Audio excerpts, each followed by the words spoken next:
Hello and welcome to Property Investment Blueprint Podcast. In today's podcast, I'm here with Shaz Ahmed, specialist finance broker. A few years ago, Shazad owned an award-winning restaurant in Newport. He sold his share and now started his mortgage brokerage that now serves over thousands of people, thousands of investors actually. Shazad has been featured in various podcasts and magazines. The list goes on. I love your tenacity, energy, and the mission you've embarked on, such that I am honored to be your host on the Property Investment Blueprint podcast. Welcome. Rahim, thanks for having me. What an intro. I think it's the best intro I've had in a long time. Thank you for that. You're welcome. You're very welcome. And before we start the actually podcast, could you kindly take us back on how you started your brokerage? And again, if you are a property investor, we would love to know how you'll be able, what's your background before you get to do what you're doing right now. Yeah, absolutely. So I guess the origin story. I've been in finance for the best part of 10 years now, slightly more than that. I used to work for Lloyds Bank, but that was just in their call center. So people asking what my balance is and I want to transfer money, really boring menial jobs. And then an opportunity came with Barclays where they were going to pay for your CMAP qualification, which you need to be a mortgage broker. Yeah. So I was like, why not? Like, because with Lloyds, I felt I hit the ceiling. It wasn't money; it was just there was nowhere else to go unless a manager died or something. That no one else was ever going to get promoted. So yeah, I know that. Yeah. took it feels. Yes, took the opportunity with Barclays, kind of moved into that. If I'm honest, that was it's a good environment. But it was still basically a call center. You weren't generating your own business. It was all through Barclays because they're a big brand. I was there for maybe 5 years. Then, if I'm honest, I was getting really comfortable. I set the business up on the side, the burger business that you said. They then made us redundant. Oh. So they decided to move all the jobs to Liverpool. So not even offshore, not even to Pakistan, to Liverpool, right? And then so I set the restaurant up, and that again was just, I wouldn't say luck, but that was just circumstance that happened to be created. Yeah. So I took 6 months off of actual work, just do the business full time. And then I went back into mortgages because that was what I really enjoyed, was helping people and thinking outside the box. But when I went back in, it wasn't residential mortgages. It was more like buy-to-lets and dealing with investors. Yeah. And it was a lot of learning. So I guess in my first 6 months, it was new to me as well. I never knew what a HMO was, how bridging loans really worked. Yeah. But I went head first, went all into it. And here we are. I think I've personally raised over $500 million now for investors through bank lending. Wow. Obviously, not my own money. I wish I had that money to lend out, but it's through other people's money or lenders' money. People keep coming back. People give good feedback, and that's just, praise to God. Right. So well done for doing that. To be able to raise $500 million for investors, it's an amazing achievement. So congratulations for doing that, and thank you for adding value in people's life. So as a mortgage broker, have you considered investing in properties, or do you have few properties that you own yourself or you manage? So I've got two small single lets in Treorchy, so in Wales. But Right. I've realized through that process that I'm not a big fan of dealing with tenants or their problems. I'm not a big fan of dealing with agents and their problems. I don't like people, but no. So that side of it doesn't really interest me or excite me in any way. I much more enjoy what I do, which is providing a service. Being creative, finding solutions. It's more rewarding and it's also definitely more enjoyable. So I don't think I would look to invest in that. However, there are other strategies. Rent to rent is good for cash flow, and especially rent to SA. Even is very good for cash flow. So those are the kind of things I'm looking at, more of a cash flow basis. But yeah, in terms of investment, I'm not much into it purely because the ones I've got, it's not really been enjoyable. Right. Okay. The reason why I'm asking questions like this is for you to kind of know how a property investor or how a landlord feels and what sort of journey, because you can relate to the services that they required or what they need. So it's good at least you've got those two buy-to-let properties. So you know what? it's the experience in most cases, isn't it? It is, Rahim, but I think it's an interesting point. So, because again, when I first started, this the first thing. So when I first started doing the specialist finance, so dealing with investors, one of the first things at networking events that people in potential clients would ask me is, "So do you invest yourself?" And I'd be like, "No, I didn't." And they wouldn't then want to have a conversation. But my thought on it always has been, and it's still the same, is that I would compare it to football managers. Until recently, because it's changed a lot now. Until recently, most of the top managers weren't really good football players. Alex Ferguson was a decent football player, but he wasn't one of the best top leading football players. It's a different skill set being able to arrange the finance versus Yeah. actually being a landlord and investing. Absolutely. He reminds me of Mourinho as well. He wasn't a good football player, but he was a good manager. He is a good Yeah, manager, actually. So, yeah, I understand your point of view. So, let's now look at the mortgage market or property market in fine details, because that would really help our listeners, our yeah. audiences, and people that are following us as well. So, before we start going into mortgages, could I kindly ask you to kind of define what mortgages are and what sort of properties can be mortgageable? So I believe in mortgage. The word mortgage is a French word which means a debt till death or something similar. So you keep paying it till you die. But a mortgage essentially is a loan, so a lot of money secured on a property or an asset, typically property, but you kind of things got other things. So traditionally, you're looking at properties you are going to live in. That's a residential mortgage. Mhm. Where what I deal with more often though is non-regulated business, so investment properties, buy to lets. Yeah. Um, you could look at HMOs, service accommodation, social housing, multi-unit blocks, flats, and apartments. But anything that's secured on a property over a period of time, essentially, is a mortgage. You can get shorter-term finance like bridging and development, Mhm. but a mortgage generally is when the property is ready to have tenants going in, and you are going to have tenants going in. So essentially, then the mortgage debt, the monthly payment is paid for by the income from that property. It's self-funding. Thanks so much for that, Sajad, because some people are getting a bit confused whether they are what is mortgage or whether they can be entitled to have a mortgage. Just a quick question on that. Then, looking at international investors, because I've been approached by so many international investors from Dubai, India, Pakistan, Nigeria, Ghana, and Qatar, all these places. They're asking me then if they want to invest in the UK, what sort of requirement do they need to meet in order to be able to get a mortgage, or what sort of loan to value would the bank be able to lend them at? Yeah, good question. So I would separate the two. So first of all, you've got expats, so people who are UK citizens or nationals but living abroad. With those guys, it's quite straightforward as long as they've got a UK footprint, so an address and some sort of credit here. Mhm. Lending is fairly easily available. Mhm. But if they're foreign nationals, if they are living, born, and based abroad, and they want to invest in UK property, again, lending is available, but there's a few more things around criteria. Mhm. Loan to value wise, you can still get 75%, but it's not going to be cheap. You are looking at slightly, more expensive interest rates. Mhm. One of the challenges we find is because they're based abroad, that when it comes to solicitors, lenders will prefer that the solicitor they use has an office in the UK as well as over there. So you can get a lot of solicitors now who've branched across, have got international offices. But yeah, Okay. foreign investors. I think this is that, because I deal with the specialist stuff more often, for me, it doesn't seem like an unusual thing. But yeah, foreign investors, when you're abroad, fairly straightforward as long as you can prove the money.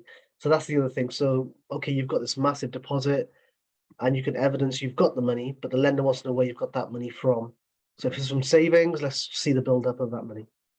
Yeah, thanks for that, because I've been approached recently by an international investor as well who told me, how does it work? I said, it works. I've helped few people along the way as Yeah, well. I refer them to various mortgage advisors, but I told them the key is the source of income, right? The yeah, source of funds, because property is one of the easiest way to launder money, basically. As long as you can provide evidence of how you accumulate that money, not just the amount so sitting in the account.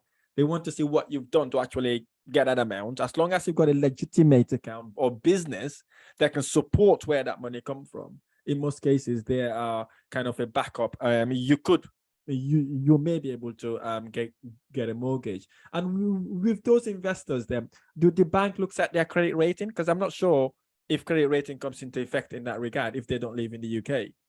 Correct. So because they don't have an active UK credit footprint, they can't really do a credit search. Yeah. And that then is the reason the rates are higher. So whereas Right. if, let's say, UK national mortgage rate right now is like 6.5%, for a complete foreign national first-time investor, you'd be looking at 7.5, 8% as a minimum. Right. Okay. Okay. Because they are taking the risk of lending these people, aren't they? Okay. So how Correct. about a foreign investor, right, who Mhm. lives in the UK, right, but hasn't got a permanent resident? Maybe he's in a dependent visa or she's a dependent visa, and looking to invest in the UK. Do they get the same criteria as permanent residents in the UK, or it's a different criteria? Because they haven't got a permanent resident here. I know this might be an immigration question, but I'm just, you may have faced situations like that. So how do they kind of overcome that sort of situation? So like you touched on there, it does depend on the visa situation and the rights of residency situation. Yeah. And also depends where they're from. So if generally what I found is if they're from Europe and they're in this country, lenders are a little bit more flexible, even though UK is not part of Europe. From a lending perspective, they're like, okay, fine, that. But if there's someone, say, from Pakistan who's on a spousal visa, it's not been renewed, then they may well treat them as a foreign national completely. I think the other thing that comes into it, Raheem, as well, is if it's an investor and it's their first purchase, so let's say they don't own a residential house Mm-hmm. and the first thing they're buying is an investment, Mm-hmm. even if they were a UK citizen, a UK national, that's a challenge. Mm-hmm. So it also depends on their situation when it comes to property in general, anyway. Right. Okay. So because I've got investors who are looking to invest now, they haven't got a residential property here. They want to go straight to investment. Yeah. So there is an obstacle there, but there are opportunities there to get a mortgage, is it? Yes, absolutely. So all I would say is the quirkier the situation, so the more weird and wonderful things, the higher the interest rate is going to be because you're pricing to risk. But Yeah. as long as the property itself, in terms of income and so on, makes sense with the higher rate, then yes, definitely. Right. Okay. Thanks very much for verifying that. And what other type of mortgages are out there right now for people who are living in the UK permanently or say British citizens? So you got obviously if you buy to lets now, people will either invest in their personal name or in a limited company. Mm-hmm. Personal name mortgages are a little bit cheaper than buy to lets in a company. But if you do it in a company, speak to like a tax specialist. There generally are some tax benefits to do it in a company, especially if you're going to have three or more in the future. Mm-hmm. And there's lots of lenders who'll do both. So what you find is if you're doing it in your personal name, the lenders who can offer this generally the high street lenders, so the ones you'll see Barclays, Lloyds, Halifax, the ones you see mainstream lenders. Yeah. When you start doing it in a limited company, that's when those lenders don't want to know. And that's when you generally do need a broker to look at away from the high street and see what's available. Yeah. The reason for that, just to give you rationale, is when it's in a company, lenders will treat that as lending to a business, and those high street lenders, they don't earn a lot of money for that. So that's a mortgage. And like I say, it depends on strategy. You could do HMOs. One that's very popular for my inquiries right now is service accommodation. So you're going to put a property in Airbnb or use it as a holiday let. Um, those, I mean, like I say, those that I've mentioned already, those are for properties that are good to rent out straight away. Also, social housing as well, if you've got an agreement with a local charity as well or council. But then you've also got bridging loans and development finance or short-term finance for where you've Mm-hmm. got a project. Mm-hmm. I've seen on your videos you mentioned Rahim BRR, buy refurbish refinance. Yeah. So if you're following that kind of strategy, you don't need a mortgage initially. You need either cash or some sort of short-term finance. Fantastic. We will talk about that in a minute, anyways. So, looking at you've touched on any topic that I was going to ask you. Let me ask you the question now Yeah, about about service accommodation or holiday let.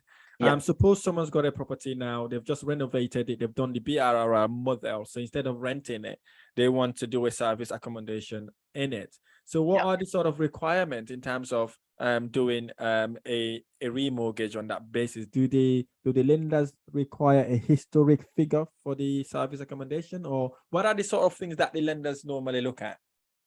Sure. So a lot of this depends on the location. Okay. Right. So I often get two types of clients with two different types of properties. They either will be a holiday let Mm-hmm. or they'll just say a service accommodation short-term let. Mm-hmm. If it's a holiday let, that is a property that's in a traditional holiday area. So let's say Cornwall, Bournemouth, where people will go on holiday. Mm-hmm.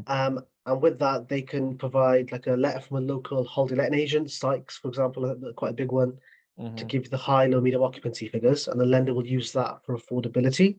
Mm-hmm. Just so it's beneficial for the listeners, when it comes to lending for investment properties, the amount you can borrow is down to the income potential from the property, the rental, not your personal income. So Right. yeah, on a holiday let, they use the high, low, medium.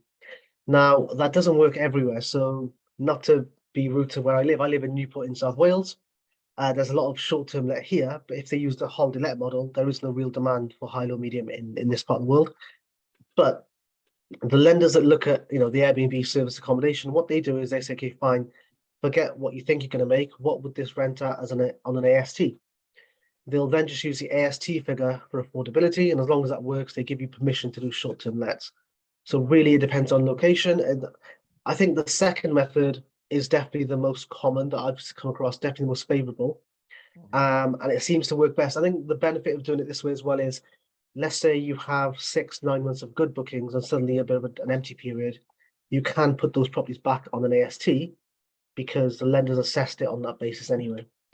Right. Okay. So that makes sense. So they look at it as a normal family let property, and then Correct. give you the permission to do it as a short term, meaning as a service accommodation. So there's no specific product for service accommodation. Then it's only either holiday let or service accommodation slash AST. Is it? Yes, and the reason there isn't is because, and again, I get some of these questions a lot, is, okay, I've been running this property as a service accommodation for a year, here's my kind of income record. Will this get me a commercial valuation? Will I get an enhanced valuation? The answer is no. So unless you've changed the usage class to be a guest house or hotel, and then actually it's a business, it's a completely different thing. It's like you say, single family home, which is bricks and mortar. What's the house next door worth? So it doesn't matter what you've been generating. That helps towards affordability, but not towards the valuation. Right. Oh, that makes perfect sense. So if we're doing holiday let, then if they were to value it as a holiday let property, would that be commercial valuation or brick and mortar? So typically it's bricks and mortar, but I've seen one or two that have gone through commercially. The reason is the holiday let properties, they tend to be a little bit unusual. Yeah. So, it could be a cottage or it could be something quite remote, in a countryside. Properties that typically a family couldn't live in.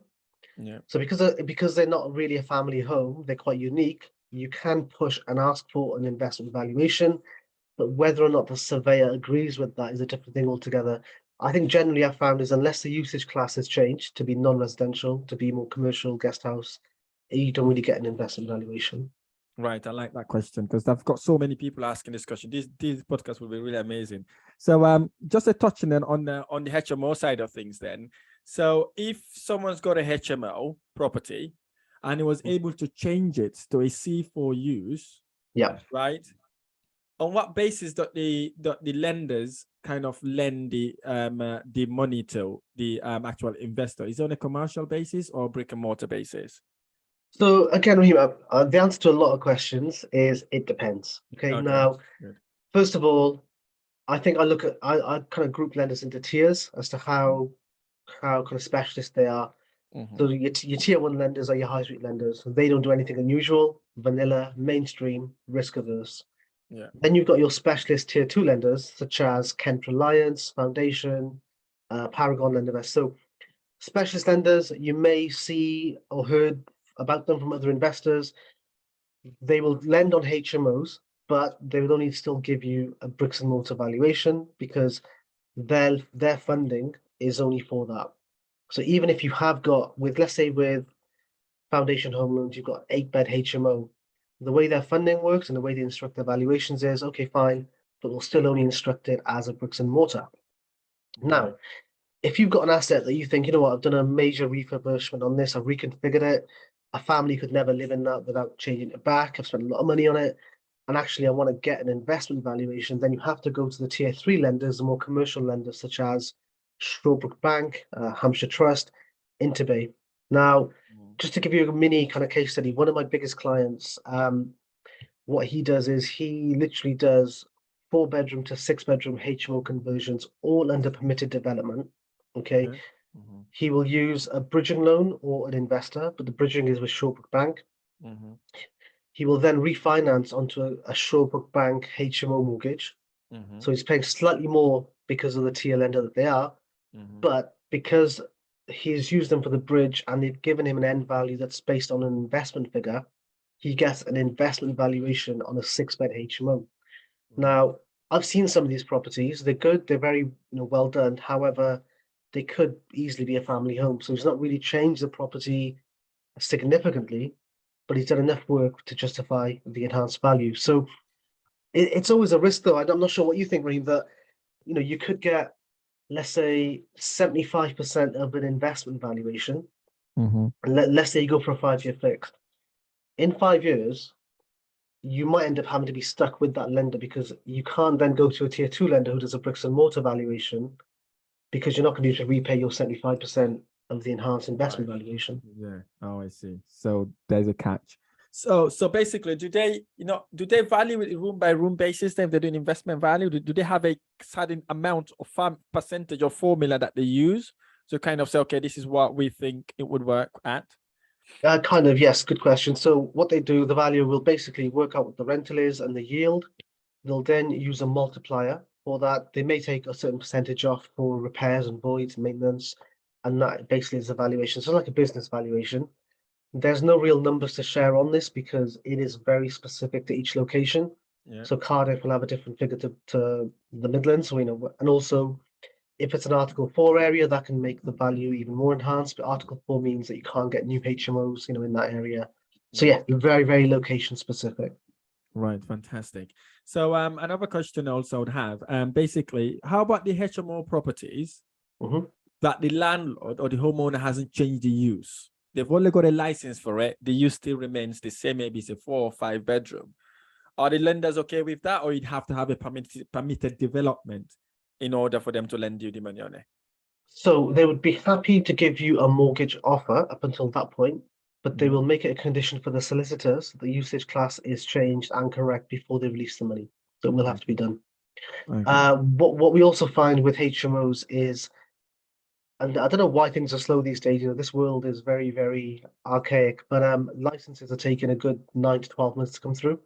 Yeah. So you can apply for HMO license now and not get it agreed till this time next year. As long as you've applied for it and you've got evidence of the payment being made, lenders generally are okay with that. Right. Yes, I was in that position. When was it? Early this year. Converted a property in Newport actually, Mhm. from a 3-bed to a 6-bed HMO. We couldn't get the license until literally 2 months ago. Yeah, exactly. What the lender does was basically to show them a proof of the application and proof of correspondence confirming that they've Mhm. received the application. So then the lender was kind of happy to Yeah, lend the money, and the solicitor had to confirm that to them in order for them to release the funds. So that sure. I can relate to that. So now looking at the property market right now, or the interest rate is absolute crazy.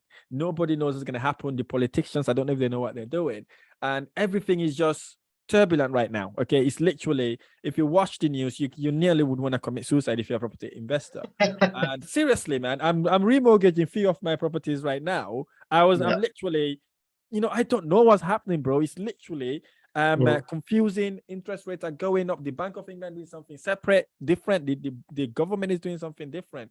So I just wanted to have a little bit of background on what do you think about the property market? That's one thing. And about the interest rate, where do you think we'll be going? And what's available right now to property investors like ourselves? Very good question. Very, very, very appropriate because this is all going on right now. Yeah.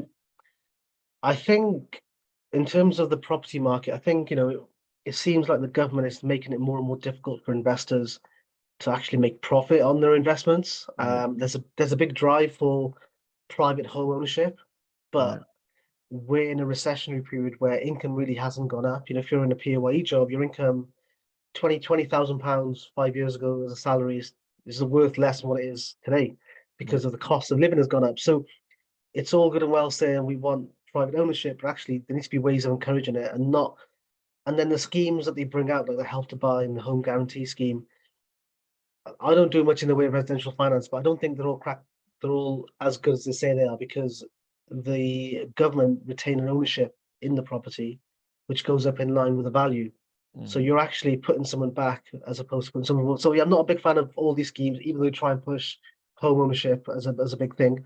For investors, now look, we are starting to see, and we will see values decrease. I think that's natural. Yeah. Then these are all things that are combined. So with the interest rates that you mentioned, they've gone up. This time 6 months ago, an average limited company 5-year fixed rate would have been about 4.5%, 5% if you were quirky. Nowadays, you're looking at 6.5, 7, maybe 8%. Now, first of all, there's two things. First of all, the rental stress test that I mentioned earlier may not be strong enough to you to get 75% borrowing, because now they're stress testing it harder. Yeah. If it is good enough, you're not going to make any money on this property. But all that's going to lead to is you're going to have to put the rental up. Yeah. And if you put the rent up, can your tenants pay the rent? Are you going to get rental voids? Yeah. So these are all things to think about. I've quoted someone earlier on a refinance, and he's like, Shaz, I may just sell it because I'm not going to make any money on this. I may as well just sell the property. So I think we're going to see people sell up. But like you said before we started recording that this is a good time to invest because there will be some bargains in the market. So this is one of those times where maybe cash is king. If you've got a pot of cash, park it in a property. Perhaps finance isn't the right time to get finance. If you can afford a property in cash, one or two might be a good idea. Yeah, so it makes perfect sense. So what's the current rate as of today or last week on a fixed rate mortgage? So a 5-year fixed rate on average is between 6.5 to 7.5%, with a say 1 or 2% fee. But the problem is, so when they do the stress testing, they're stress testing it at 7%, which the weird thing is, again, if we look this time last year, 7.5% would have been the SVR, the follow-on rate. But now that is the actual rate you're paying. A lot of these investments, especially in places like London where the yields aren't so great, you got a really high property value, the rent's not as high. Yeah, they just don't make sense. Yeah, yeah. I can see. I can see what you're talking about there. So so the interest rate is going to hit in hard on homeowners. I remember a homeowner approached my office the other day. She said to me, if they continue to pay increasing the interest rate, her monthly interest rate will go up to £5,000 a month. Wow. Yeah, Wow, and she said, if it hits that, there's no way she can afford to pay for it. So what she's doing right now is to see if she can buy any alternative property just in case things like that happen, because she's very worried and nervous. So we don't know where the interest rate is going to go. So hopefully the government and the Bank of England will be able to work together to put their heads together and try to sort things out. Otherwise, it would be a terrible thing. And we don't want, well, we're not going to say we wouldn't want to see what happened in 2008 to happen to the property market. By looking at it now, it's kind of, unless the government take a drastic action, we are heading to that direction, because inflation is about 10-15%. Interest rate is increasing. People's salary has not moved since God knows when. So I think we are in a turbulent territory, but we're hoping that the government would be able to sort that thing out. So now you talk about the opportunity on the market there, and there will be opportunities. And as I said to people, normally, you make money when you buy the property, not when you sell it. As long as you said you get a property at bargain or at bargain price, even if property prices goes down slightly, you still got that room, you got that cushion actually to actually help you on it. So with the variable rate, then, do you reckon, you might not know this, it might be this might be depending on the situations as well, would you advise clients to be on a variable rate or fixed rate, looking at what's happening in the market currently? It depends. Is always my answer to a lot of things. No, so I told you, yeah. I think if it's a fixed rate, then you can budget for a period of time. I know my payment's going to be X for this long. With the variable, just to really highlight, there's two types of rates that are variable. You could have a variable rate from the lender, or a tracker rate that tracks the Bank of England base rate. So just be mindful, they're both very different. So with a lender variable rate, the lender could change that whenever they want. They can change it every day, every week, every month. And nothing in that variable rate says it has to be linked to the Bank of England base rate. So they can choose to do what they want with it. So the changes could be quite frequent. Whereas with a tracker mortgage, it tracks the bank minimum base rate, of course, that's going to track above or below the bank minimum base rate. Yeah. I have seen some investors go for these trackers now. Yeah. And this purely they're saying, look, this one doesn't have any early repayment charge, so I could refinance this. If the rates do shoot up, I can refinance this very quickly and not pay a penalty. And secondly, yeah, it makes sense for them as an investment. I think the only thing I would say is because the rates have gone up and the stress testing is harder, if you do go for a variable rate or a tracker rate, you may not be able to borrow 75% initially because it's not hitting the stress testing. Right. And Reem, just one thing you said that was really interesting about the government and Bank of England. And you're absolutely right. They need to work together to the same agenda. But what's happening right now is they're working completely opposite. Yeah. So the Bank of England is trying to slow down spending by increasing the rates, the base rate, whereas the government's trying to increase into spending by, putting all these tax benefits in place, which they've overturned today. But they're not really working together, and that is causing a big friction and not really, helping anyone. We've had the mini budget, for the last 2 weeks. That's caused mayhem. They've undone everything today, and we'll see what happens. But my opinion is, we being the general public should let things settle, let things, marinate. When you're cooking a steak, when you're cooking some chicken, you don't take it out after 10 minutes. You let it settle down for an hour, hour and a half, and then see what you come up with. I think it'd be sensible to not panic this media hype, to not believe all of the hype, and let things play out for a little bit. The problem with a lot of the government policies was essentially, you can't keep borrowing your way out of debt. All these handouts, bounce back loans, business support, cost of living support, everyone's getting a bit of help every now and then. Someone's got to pay for that. So whether it's our generation, it's our kids, or someone else, it will come back and bite you. Yeah, absolutely. Talking about politics, I'm no politics. I don't like to talk a lot about it, but I'm going to touch into that. So, looking at the government policies, it gets me to start thinking in my head, right? Did Liz Truss get chosen because of our policy or because of our connection? Because looking at it now, she's kind of doing what Rishi was going to do anyways. Because she's going back, all the things she campaigned about, she's literally shelved down now. She's not doing that anymore. So that then gets you thinking, is she really there because of her policies or because of her connection? That gets me thinking. Not just that, right? As you just said, we don't have leaders anymore. I don't personally think we've got leaders. So people are leading based on popularity, based on what everybody wants. Right? They're not firm in their decision. Look at this little pressure.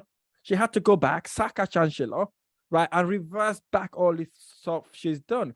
Thinking about that, then, if you rely on people like this, you're literally effed up, right? Let's be honest, you are effed up. So here's the reason why I think we all need to create our own economies and do not rely on them, because if we did, they would always let us down, because they go with what the majority say. They're not thinking about the economy. They're thinking about who's going to vote for them. Yeah. Right. What the result is going to be like. But they can and again, I'm not into politics. I don't like talking too much about politics, but they can. One of the things that I always find unusual is that the pledges in their manifesto that we will do this, they're never legally binding. I'm not saying they have to be complete law, but there should be some responsibilities. You said that 6 months ago you're going to do this, but actually you've gone completely in the opposite. But if you've been elected based on that, then surely you should have some responsibility. And the other thing I find interesting about government is, today you could be the foreign policy minister, next week you're the chancellor. So does that mean you're the best financial person in the country, or you just, you're friends with it makes no sense that you could switch around from role to role without, because when I was in a corporate job, I wouldn't go from being the team leader to then being the graphic designer to then being the accountant, because they're different skills. That's a massive point, bro. That is a massive point you got there, because they haven't got the experience, aren't they? So how would a HR manager becomes a chartered accountant? Right? Exactly. Maybe that's why we are struggling, because the people that are there, that they don't even know about finances. But you're absolutely right. But Rishi, I think was good. But hey, he's not there anymore. He is out of the picture. Let's hope the current prime minister would be able to firm on hard decisions Yeah. and ignore the noise and just get on it. Right. Okay. Yeah. Let's go back to mortgages then. Ways to fund deals. Okay. So there's so many people approached me. Oh, Rahim, what are the other ways I can fund a property deal if I want to buy a property? I would like you to kind of touch on a little bit. What are the opportunities out there that someone could either raise finance to go and buy another property, or to kind of extend their property, or to kind of add value to it? Yeah, no, interesting question. So there's actually a lot of ways, especially with lenders or even privately. With lenders, there's a thing called a second charge. Yeah. So if you own a property, whether it's residential or buy to let, and you want to raise money against it without remortgaging to another lender, first thing you could ask your existing lender for a further advance. Yeah. So that is to say, I've already got a mortgage with you, but actually I think the property value's gone up and I want to borrow the additional amount. On a residential mortgage, the lenders will normally ask what that money is for. And again, like I mentioned earlier, they don't like to lend for business use.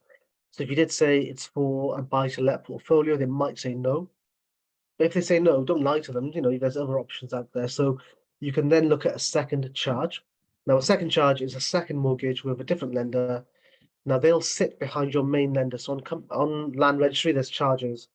The second charge lender has a second charge. That's what I call second charge. It's more expensive, but it's only on the top up that you're paying. So you have two payments going out to different lenders. You can do that. Or, of course, you Just to can look touch on at, that before yeah, I forget, Shaz. yeah. You just touched on a very key point. I was writing it down. You said they will not lend you money, Mhm. or they will not give you further advance if you're looking to invest, but they can Yes. lend you to go on holidays, basically, or buy expensive cars. That is very silly. Which is very silly because the way I look at it is if you say it's for a buy to let, here's a property, I've made the offer, here's a sales memorandum, at least they specifically know where that money is going. Whereas if you say it's for home improvements or I'm buying a car, I'm buying a holiday, they're all very speculative. You may not use that money for any of those. I find that a very backwards way of doing business, to be honest.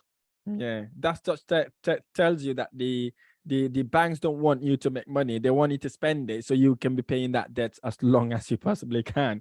And Absolutely. anyways, touching back onto the second charge, you said they will fall back on they will be the second person should anything goes wrong with that property. But the question I have then, would that then increase the kind of interest you pay on that loan then? Yeah. So a second charge loan is more expensive than a mortgage would be, normally 2 or 3% more than your mortgage rate, but it's only on the extra borrowing. So it's not on the whole balance, just on the 30, 40, 50 grand that you actually borrow. So I always say it's worth comparing I always say do it in this order.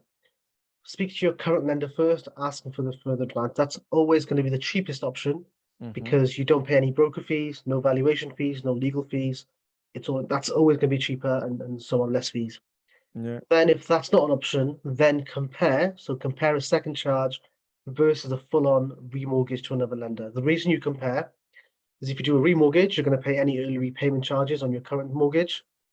Your rate may be higher and it's actually on the whole balance. And again, fees and so on. So it's always worth comparing a remortgage with a second charge. Fantastic. Thanks very much for that. So what are the other way then you could fund the deal? Just again, in terms of lender funding. So with a second charge, of course, you have to make the monthly payments. Now they may or may not be affordable. So the other method of doing it is a second charge bridge. So what you could do, this is only going to work on a BRR, I guess, is you could say, okay, I'm going to borrow 75 grand against my normal residential house. The project is X. Once I refinance, I'm going to put all my money back out and pay the second charge bridge off. That could be, say, for 9 to 12 months. No monthly payments in between, but of course, a big lump to pay at the end. So I'm very risk averse, especially for my clients. So if the project isn't very, very profitable, if there's not a contingency or a margin, I wouldn't suggest that. But if there's a lot of equity and the project makes sense, then yeah. So basically what you're saying here, basically, you can see a property you want to buy. If you've got your residential home or any other property that have enough equity, you can use that property as collateral, basically, as security, in order to be able to get full lending for the current property that you're buying, if your equity is enough or equates to the value of the current property you're buying, aren't you? Yeah, it's all about leverage, isn't it? So as long as you Yeah. can leverage one against the other, but like I say, I want to present an honest and risk sensitive point of view. So it's all good and well on the front end saying I'm going to borrow 100% towards a new project, okay? But Raheem, you know as well as I do that on most BRR projects, getting all your money back out, especially nowadays, it's difficult. Yeah. But then if you've borrowed 100%, where are you going to find the rest of the It's money? more You know? difficult. So actually, funny enough, you're talking about that now. We've got a client who is in that position right now. So why did he use some of his properties and buy a property? We've done the property up now, and we're struggling to get full amount to be able to repay back the bridging loan. Right. I did explain to him that you might not be able to get the full money to repay that back, because I've bought properties using the same strategy. I always have to add on after I've paid the mortgage. Sometimes I add 15 or 20K on it. In some occasions, I even add 40K. Right. But yeah, so you're absolutely right. It's rare unless if you're adding I'm talking about significant value, maybe changing the use, splitting the property into various different ways. If not, you'd always have to have a lump sum to pay back in order to be able to release yourself from that. So that client is currently either going to extend the bridging loan, right, and sell 2 of his BRRR properties. Oh wow! Right, in order to be able to exit on that deal. Madness. Right, but again, it is a way for you to kind of start your property investment journey if you know they'll be able to raise any additional amount when you're about to exit the deal. Yeah, when it comes to bridging loans and extensions, just to mention, so guys, like people say to me, bridging is very risky, they're going to repossess a house if don't pay them back. First of all, if you don't pay your mortgage, they'll repossess the house. So the risk is the same. You should keep paying it. Yeah. But in terms of extension, let's say you've got a 12-month bridge, you're on month 11, month 12, you're struggling to sell, or the refinance is taking longer. Lenders tend not to want to repossess purely because the amount of legal fees it costs them, it's not worth it. They'd rather you extend. But if you extend, they normally will charge you a renewal fee. This can be anything from 2% to 4%, which gets added on to the loan. And then they'll also make you pay the interest each month as a direct debit payment. So depending on how much you've borrowed, that could be anything from £500 to £1,000 or more. Yeah. So again, I got some investors saying, Shaz, no, give me a 6-month bridging loan. I can always extend it. No, take 12 months and you just pay interest on what you use. Yeah, I always ask my student and the investors I work with, the minimum lending you do is 12 months. Whether you're going to fix the property up within 3 months or 6 months, you have to actually get minimum of 12 months. Because that gives you enough room to kind of do whatever you want to do. And some of them are asking them even to do 18 months. Right, just to protect them. So that saves you even to having to pay the renewal fees as well. Yeah. Right. So how lenders check the buy-to-let affordability for a limited company and for someone who bought a property under their name? Yep. So there's always an element of stress testing involved. Now, let me just say this correctly. So there's 2 things. There's the stress testing and the stress tested interest rate. And there's something called ICR, which stands for interest cover ratio. Right. So let's say you take a mortgage and it's a 2-year fixed rate at 5%. The lender isn't going to stress test at 5%. They want to make sure if rates go up, you can still afford the rent, can still afford the mortgage. So they stress test it. And that stress test rate could be anything from 7 to 9%. If you go for a 5-year fixed rate, then lenders will stress test it on the pay rate of the product, which again, these days is about 7%. So it's higher, but it's on the pay rate. So that's the first thing. But then the rental has to cover the interest only payment and more. So it has to be either 125% or 140%, depending on your tax bracket and whether it is a limited company or not. So yeah, it's always enhanced. I mean, look, I did a post on my Instagram on this, and the formulas are there. But I always say to investors, you don't have to worry because there's no way you can game the system. The rent is the rent. So whether you can get it or not, we can work it out for you our side. But I think some people think, okay, I'll just increase my rent for the next couple of weeks. That's not going to work. How the lenders do it is the surveyor will go out and he'll say, yeah, market rent in this area is this, and then do the stress testing based on that. Oh, so they don't do the stress test based on what you're actually receiving as rent, no? I think there's literally 3 lenders who'll do it based on passing rent. Most will use market rent. you have to remember most lenders are risk averse and they'll always go for the worst case scenario. So if we had to repossess and then get another tenant in, what would the rent be on the open market? Right. Okay. Another question. This might be a bit vague, but help me guide me through it. Yeah. Hoping that you'll be able to help me with it. What is the process to mortgage a property, Mhm. and how long it takes usually to do a whole mortgage process? Okay, sure. So, okay, fine. So first of all, Rahim or Mr. Investor, you've got to fill in these forms. This is a fact find, it's a portfolio sheet. The fact find tells me all about you and maybe your business partner, all about you guys. Portfolio tells me what you own in the background. So you may take a day or 2 days to get that done.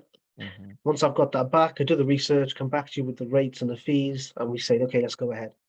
So let's start from submitting the case. So submission is when you Yeah. submit the case and you pay the lender's fees. Mhm. So a lot of buy-to-let lenders nowadays charge 120, 140 pounds as a non-refundable administration fee to get the case moving. Mhm. So once you've paid that fee, they'll also normally instruct the valuation as well because you pay the valuation fee at the same time. Yeah. From that point to getting a mortgage offer, maybe 3 to 4 weeks. 4 weeks only if the surveyor is really busy and they've got to wait a bit of time. The 4 weeks is assuming there's no delays in the process. Now, this is where I always say to clients, look, tell me everything. Tell me any unusual things about you or the property upfront, because the more we can address now, the quicker we're going to get an offer. Yeah. Lenders, a lot busier than they were. So there's lenders like 21 working days just to review cases. So Mhm. Raheem, that would mean to you, Raheem, that would mean I'd submit your case today and I'll say to you, I'll speak to you next month with an update.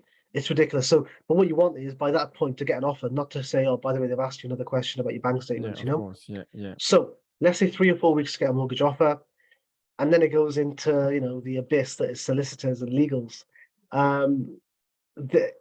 Solicitors, I always find they are busy, of course, but they're also slow. They're It is very what it slow. is. You're right. I think solicitors looking at another 4 or 5 weeks. So you're looking at best part of 2 to 3 months to get the process started.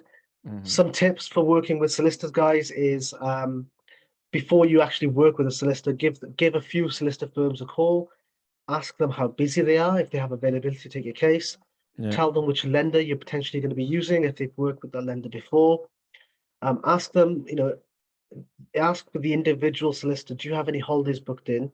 And if you do, who deals with your stuff when you're away? What you don't want is for someone to go away and have a completely fresh solicitor working on it, asking you all the same questions again.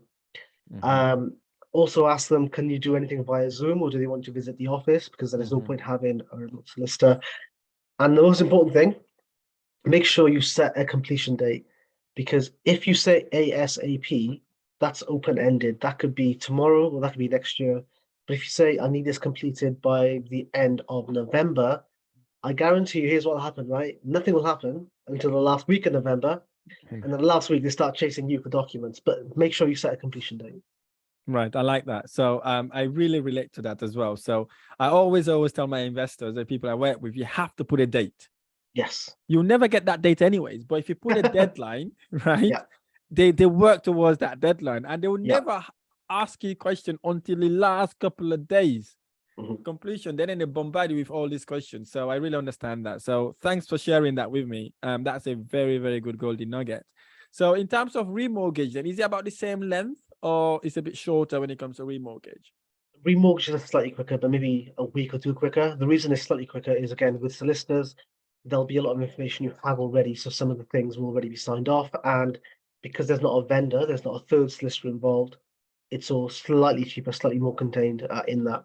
One thing I would say also, guys, like solicitors, you should get a solicitor on this podcast if you haven't already, Raheem, is don't let things that solicitors say that make no sense. Things like we haven't heard from the lender solicitor in 3 weeks. Because I Mhm. promise you, I get this all the time. I'll then chase the lender solicitor and they say, yep, no, we sent an email yesterday. Here's the proof. And as a broker, I end up in the middle with this, he said, she said situation because there's like a time lag. So the Yeah. solicitors responding to information from weeks ago. It's a weird way. I don't know how they work.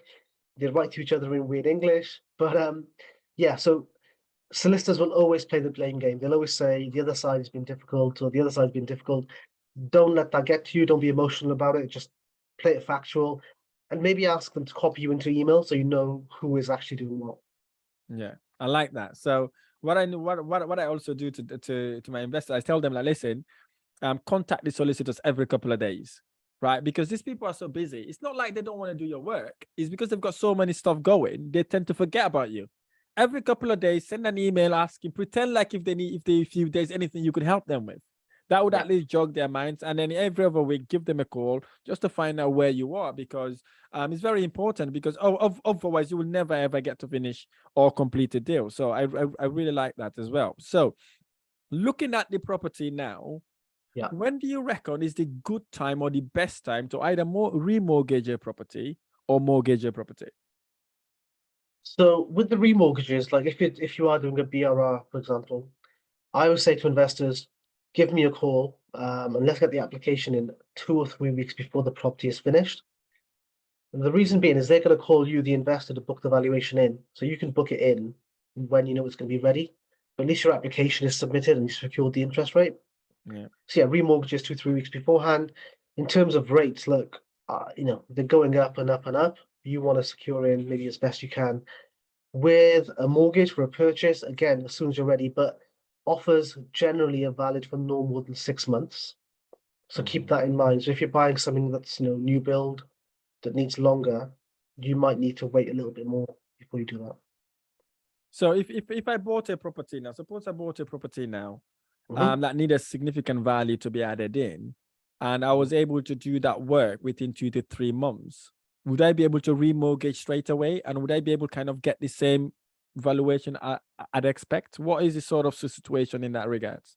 Yeah. So I believe you're talking about the pre-6 months refinance. Yeah. So I mean, look, we're in a similar situation in 2008, but yeah. So previously, what you couldn't do is buy a property today, do a quick refurb or do no refurb, but buy below value, and then remortgage the higher value, because a lot of investors are doing this in 2008 because they were getting discounted properties, they were getting cash back from investing from builders, and then refinancing and essentially having a free house, right?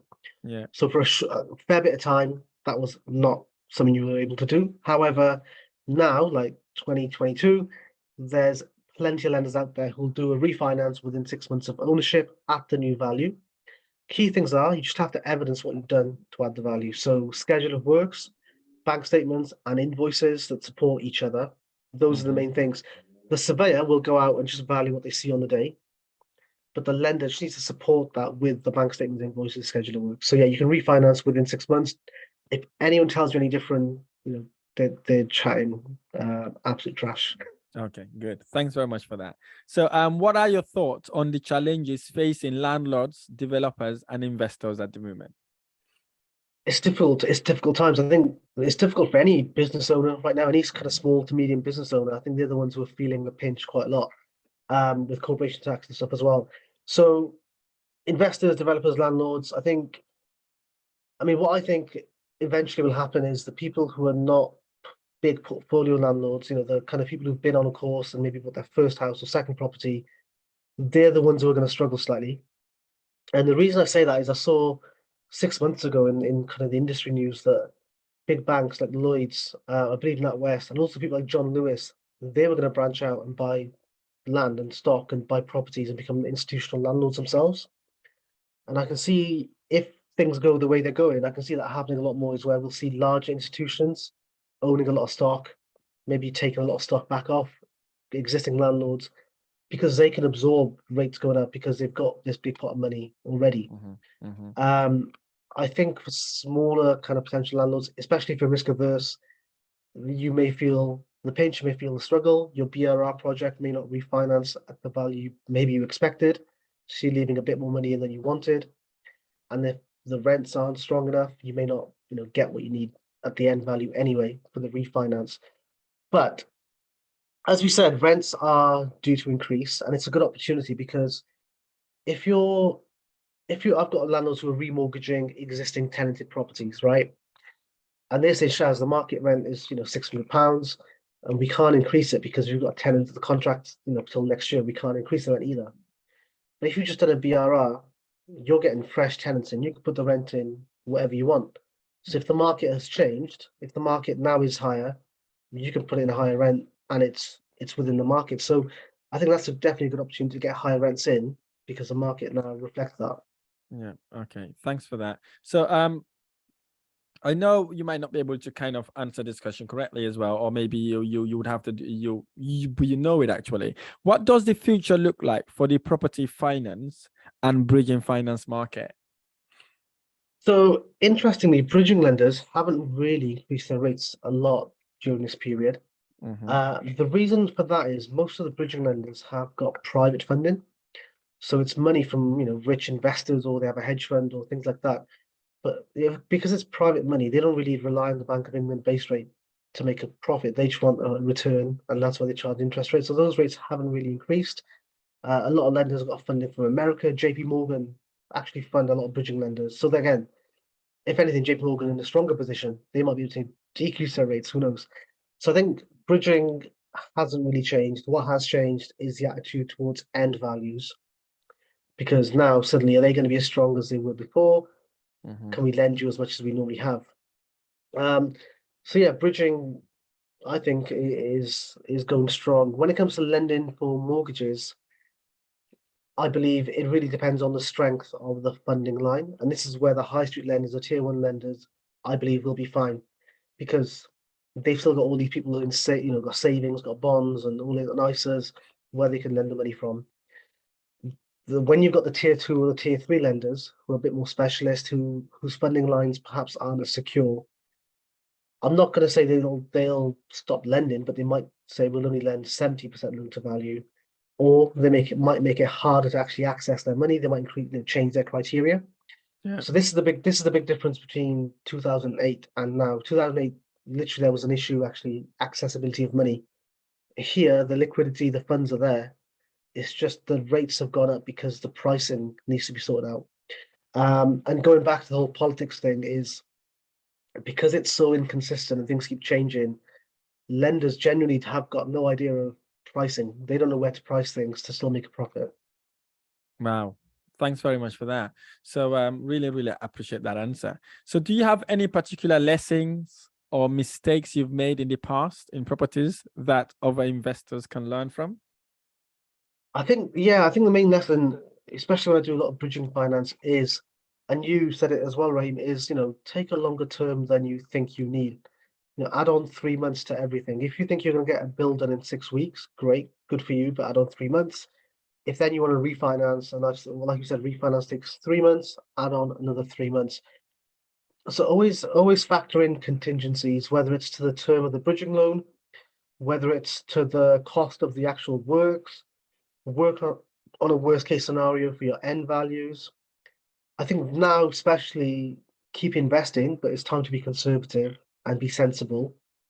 And also be open and transparent with your broker. Like, I've had a few cases where people just haven't been open about their situation when it comes to credit, or historical companies, with bankruptcies on those other companies. Now, none of this is an obstacle to lending. That's the thing. When you're using someone specialist, or when you're using specialist lenders, you will get lending because there's just so many of these lenders available. By being open and transparent, you'll save weeks of having to go back and forth and answer all these questions. So in the market that we're in, where lenders are slow to review things, it's best to give them everything up front. So by the time Yeah. they've reviewed it, they're like, yeah, tick, tick, tick, tick, tick. Here's your mortgage offer. Good. Okay. Wow. Thanks for that. What's the future focus for your company, your brokerage, Yeah. and where are you spending time currently? I'm going to look for another career. I might go back to flipping burgers, I think. No, so I mean, the kind of short to medium term plan was really to grow and expand the team. I've got 2 members of staff already dealing with the admin, but I needed another salesperson to do more brokering.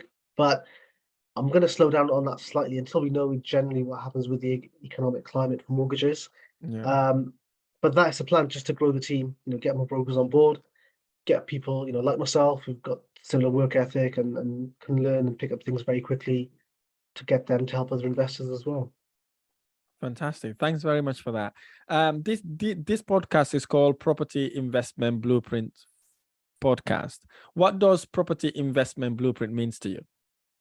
So I would say a property investment blueprint would be getting yourself in order, i.e., getting yourself ready to actually apply for finance, being able to put your best foot forward, and being in a position where you are confident and comfortable that when you click go, when you hit start, you will get the funding that you need. So a blueprint is having the best plans in place.